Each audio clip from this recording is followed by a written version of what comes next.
سلام زي خبركم تخاتلتي بين تي في نلو معربي 26 مغابيت زتدالو علتاو زيناتات يزلكم مصيلخو كموترو كيساب فصامي مدباتنا نختكتاتلونا ندعدمكو بقدامነት አርእስተ ዜና መንግስት ኤርትራ ዶብ ኢትዮጵያ ሰጊሩ ዘሎ ሰራዊቱ ከሰሕብ ተሰማሚዑ ሕብራት ሀገራትን ኮሚሽን ሰብአዊ መሰላትን ኢትዮጵያን ኣብ ትግራይ ናይ ሓባር ምርመራ ከካይዶም በአታሓዛ ማህበረሰብ ዊገር ዝተኸሰሰት ቻይና ኣብ ልዕሊ ኣባላት ባይቶ ብሪጣንያ እገዳታት ኣምቢራ ሰሜን ኮሪያ ሓድሽ ዓይነት ሚሳኤል ስርሒ ፈቲነ ትብል ዶብ ሱዳን ፈላሚ ክታበት ኮሮና ቫይረስ ከም ዝተቀበለትን ካልእን ዝድህስ ዜናታት ሒዘልኩም መጽለኹ ሰናይ ናይ ምክታል ግዜ እንዳተመነኹ ኣብዛ ቻናል ድማ ናይ ወትሩ ተኸታተልቲ ንኽትኮኑ ሳብስክራይብ ክትገብሩ ብኽብሪ ዕድመኩም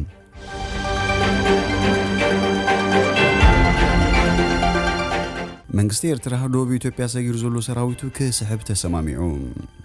አብስመራ መብጻሕ ዘካይድ ዘሎ ቀዳማይ ሚኒስትር ኢትዮጵያ አብይ አህመድ ምስ ፕሬዝዳንት ኤርትራ ኢሳያስ አፈወርቂ ኣብ ዝገበሮ ዘተም መንግስት ኤርትራ ዶብ ኢትዮጵያ ሰጊሩ ዘሎ ሰራዊቱ ከሰሕብ ከም ዝተሰማምዐ ገሊጹ ተቀዳማይ ሚኒስትር በትዊተር ኣብ ዝዘርግሖ መግለጺ ካብ ሕጂ ጀሚሩ ነቲ ናይ ዶብ ከባቢታት ናይ ምሕላው ስራሕ ሰራዊት ኢትዮጵያ ክርከቦ ኢሉ እቲ በቀዳማይ ሚኒስትር ዝወፀ መግለጺ ኤርትራን ኢትዮጵያን ክልታዊ ርከባትን ቁጠባዊ ምትሕባርን ከም ዝቕጽላ ገሊጹ ይርከብ በቀዳማይ ሚኒስትር አብይ አህመድ ዝምራሕ ጉጅለ ልኡኽ ኢትዮጵያ ናይ ክልተ መዓልታት ናይ ስራሕ ምብጻሕን ምፍጻም ትማልሓ ሙሳ ኣብ ሰዓታት ድሕሪ ቀትሪ ናብ ኤርትራ ከም ዝኣትው ተፈሊጡ ተቀዳማይ ሚኒስትር አብስመራ ኣብ ዝርከብ ቤት መንግስቲ ምስ ፕሬዝዳንት ኢሳያስ ኣብ ዝተራኸበሉ እዋን በዛዕባ ክልታዊ ኸሙን በዞባዊ ምዕባለታት ከም ዝተዘራረቡ ሚኒስትሪ የማነ ገብረ መስቀል ጠቂሱ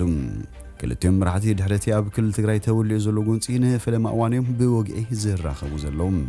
እቲ ጉጅለ ልኡኽ ንሚኒስተር ምክልኻል ዶክተር ቂንያ ያዴታን ሚኒስተር ምህዞን ቴክኖሎጂን ዶክተር አብርሃም በላይን ዝሓቆፈ እዩ ኣብ ትግራይ ወታደራት ኤርትራ ዝፈጽሙ ገሰት እንተሃልዩ ስጉምቲ ክወስዱ ይምባል መንግስት ኤርትራውን ከም ዝኹኑን ግፍዒ ዝፈጽሙ ወታደራት እንተልዮም ክሕተቱ ምዃኖም ቃል ከም ዝኣተውን ተዛሪቡ ክልቴና ሃገራት ንምትእታው ሰራዊት ኤርትራ ኣብ ትግራይ ይኹን ሓይልታቶም ፈጺሙ ዝበሃሉ ግፍታት በተደጋጋሚ ግዜ ክነጽጎ ከም ዝጸንሑ ዝፍለጥ እዩ ኮሚሽን ሰብአዊ መሰላት ኢትዮጵያ ድሕሩ ኣብ ዝወጽኦ ኣፈናዊ ጸብጻብ ኣብ ዝሓለፈ ወርሒ ዳር ወታደራት ኤርትራ ኣብ ትግራይ ከተማ ኣክሱም ልዕሊ 100 ሰላማውያን ሰባት ከም ዝቀተሉን እዚ ድማ ገበን ኩናት ክኸውን ከም ዝኽእል ገሊጹሎ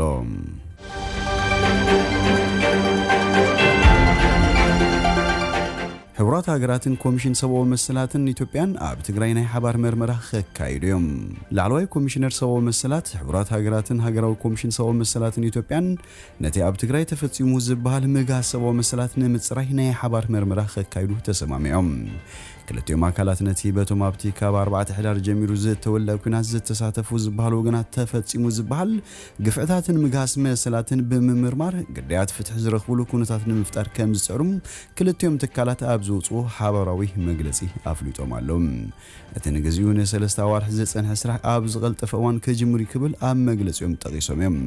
ክልቲኦም ትካላት በቲ ዝግለጽ ዘሎ ከቢድ ምጋስ ሰብአዊ መሰላትን ዓመፅን ከምኡውን እቲ ግጭት ኣብ ልዕሊ ህዝቢ ወሪድዎ ዘሎ ሳዕቤን ተሻቒሉ ከም ዘሎም እዚ ድማ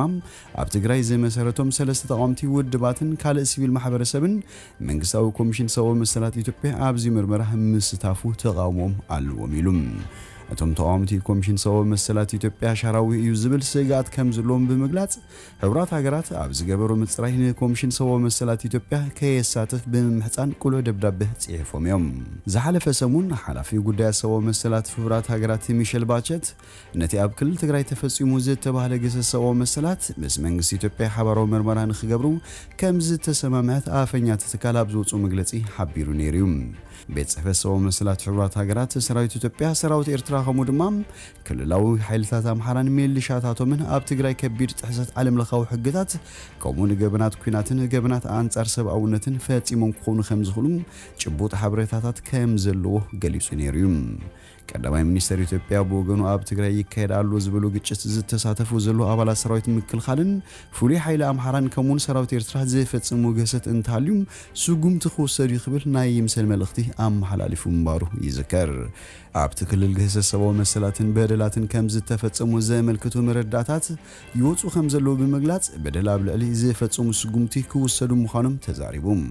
ሓያሉ ተጣበቕቲ ጉጅለታት እቲ ኣብቲ ክልል ዝተፈጸመ ግፍዕታትን ብነፃን ዘይሻራዊ ኣካል ክምርመር ክጽውዑ ጸኒሖም እዮም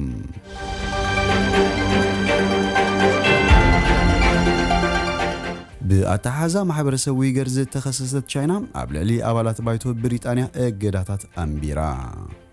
ኣብ ልዕሊ ውሕዳት ማሕበረሰብ ዊገር ገሰሰዎ መስላት ፈጺማ ብዝብል ብሃገራት ምዕራብ እገዳታት ዝግበረላ ዘሎ ቻይና ነሳ ድማ ብግድኣህ ንሓሙሽተ ኣባላት ባይቶም ዝርከቦም ትሽዓተ ዜጋታት ብሪጣንያ እገዳታት ኣንቢራትሎም ቻይና ነዞም ዜጋታት ዩናይትድ ኪንግደም እገዳታት ዘንበረትሎም ኣብ ልዕሊ ቻይና ሓሶትን ዝተጋገየ ሓበሬታን ዘርጊሖም ብዝብል እዩ በሶኒ መንግስት ብሪጣንያ ንቻይና ኣብ ልዕሊ ሙስሊም ማሕበረሰብ ዊገር ገስትፍጽማላ ብዝብል ከሲሱ ጉምትታት ድሕሪ ሙሳዱ እዩ ቻይና ነዚ እገዳታት ኣንቢራ ዘላ ሰርሌን ደንኪን ስሚዝ ሓደ ካብቶም በቻይና እገዳ ዝተገበረሎም ብሪጣንያውያን ፖለቲከኛታት እዩ ንሱነት በቻይና ዝተገበረሉ እገዳ ከም ክብሪ ሽልማት ንሻን ከም ዝሪኦ ተዛሪቡ ቻይና ኣብ ልዕሊ ማሕበረሰብ ዊገር ገስታት ትፍጽማላ ብዝብል ካብ ኤውሮጳ ሕብረት ብሪጣንያ ኣሜሪካን ካናዳን ዝተዋደደ እገዳታት እዩ ዝግበረላ ዘሎም ንሳውን ኣብ ልዕሊ ሰብ መዝናይዘን ሃገራት እገዳታት ምግባር ግብል መልሲ ትህበሉላ ቻይና ንኣባላት ማሕበረሰብ ዊገር ኣብ ጂያንጂያንግ ዝበሃል ግዛት ኣብ ዝተፈላለዩ መዳጎኒታት ከም እታስሮም ይግለጽ ኣብቶም መዳጎኒታት ድማ ሰቅያት ጉዱድ ሽቕለተን ጾታዊ ምጥቃዕትን ከም ዝወርዶም ዝገልጹ ጽብጻባት ኣለው ቻይና ነዚ ክስታት ኣይተቐበሎን እቶም ዝተባሃሉ መዳጎኒታት አንጻር ግብረ ሽበራ ትምህርቲ ዝወሃበሎም ማእከላቶም ያትብል እቶም ሕጂ ብቻይና እገዳታት ተነቢሩሎም ዘሎ ብሪጣንያውያን ናብ ቻይና ሆንግ ኮንግ ማካውን ካቱን ኣይፍቀደሎምን በተወሳኺ ድማ ኣብ ቻይና ዘለዎም ሃብትን ንብረትን ዝድስክል ኮይኑ ቻይናውያን ውልቀ ሰባትን ትካላትን ድማ መዞም ብሪጣንያውያን ዝኾነ ናይ ንግዲ ርክብ ክገብሩ ኣይፍቀደሎምን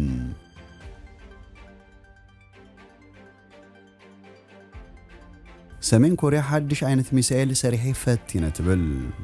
ሰሜን ኮርያ እቲ በሐሙስ ዘካየደቶ ፈተነ ሚሳኤል ሓድሽ ዓይነት ተመራሒ ሚሳኤል ምዃኑ ነዚ ዘካየደቶ ፈተነ ሚሳኤል ኣመልኪታ ኣብ ዝወፅቶ መግለጺ ሓቢራ ነቲ ብሰሜን ኮርያ ዝተካየደ ፈተነ ባላስቲክ ሚሳኤል ኣሜሪካ ጃፓንን ደቡብ ኮርያን ክኹንኖን ከለዋ ፕሬዝዳንት ጆ ባይደን ብወገኑ ሃገሩ ንተግባራት ሰሜን ኮርያ ተመጣጣኒ መልሲ ከም እትህበሉ ገሊጹሎም ሰሜን ኮርያ ዝኾነ ፈተነ ናይ ባላስቲክ ሚሳኤል ከይተካይድ ብሕቡራት ሃገራት ከም ዝተኣገደት ዝዝከር እዩ ሰሜን ኮርያ ሎሚ ዓርቢ ኣብ ዝወፅቶ መግለጺ ክልቲኡ እቲ ፈተነ ዝተካየደሉ ሚሳኤል 600 ኪሎ ሜትር ብምጓዓዝ ዕላምኡ ከም ዝሃርም ክትገልጽ እንከላ ጃፓን ኣብ ዝወፅቶ ሓበሬታ ግን እቲ ኣብ ባሕሪ ጃፓን ዝዓለበ ባላስቲክ ሚሳኤል ናይ ሰሜን ኮርያ 430 ኪሎ ሜትር ጥራይ ከም ዝተጓዓዘያ ገሊጻ ነቲ ፈተነ ሚሳኤል ብመሪሕነት ዘካየደ ሪፒዮንጎ ቾል ኣብቲ ሰሜን ኮርያ ዘውፅኣቶ መግለጺ እዚ ምምዕባል ሓድሽ ዓይነት ሚሳኤል ዕውት ፈተነን ንወታደራዊ ዓቕሚ ሃገርና ዘበርኽን ናይ ገዳም ወታደራዊ ስጋት ዘወግድን ብምባል ሓቢሩ ኣብቲ ፈተነ ዝተካየደሉ ኣጋጣሚ መራሒ ሰሜን ኮርያ ኪም ጆንግ ኡን ከም ዘይተረኸበውን ክፍለጥ ተኻኢሉሎም በመሰረት ካብ ፒዮንግዮንግ ዝተረኸበ ሓበሬታ እቲ ሚሳኤል ክሳብ 2.5 ቶን ናይ ምስካም ዓቕሚ ዘለዎ ኮይኑ እዚ ኸኣ ኒውክሌር ክሽከም ዓቕሚ ከም ዘለዎ እዩ ዘርኢ ሰሜን ኮርያ ነዚ ፈተነ ዘካየደትሉ ምክንያት ብንጹር ንምፍላጡ ዘሸግር እኳ እንተኾነ ኣብ ልዕሊ ምምሕዳር ጆ ባይደን ጸቕጢ ንምፍጣር ክኸውን ከም ዝኽእል ተንተንቲ ይሕብሩ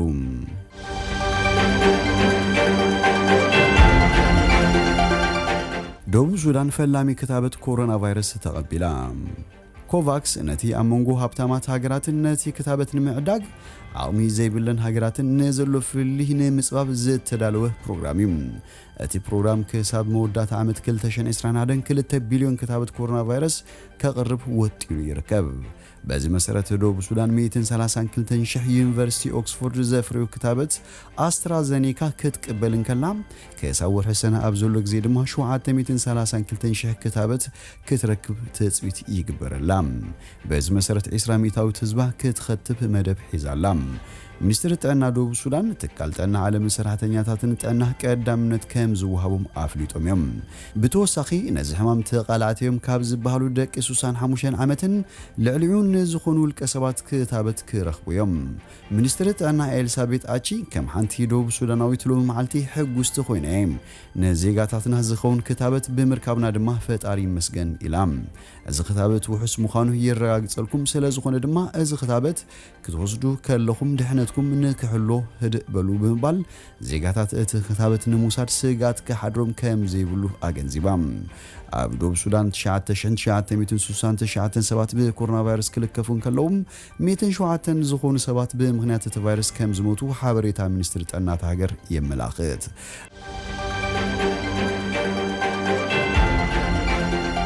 زخبركم تهاتلتي بين تفي نلوم زبلنا يوم السنة دونا أبزي ودينا لنا مسانا سلتصنحكم بلبنا مسكن سنين عخم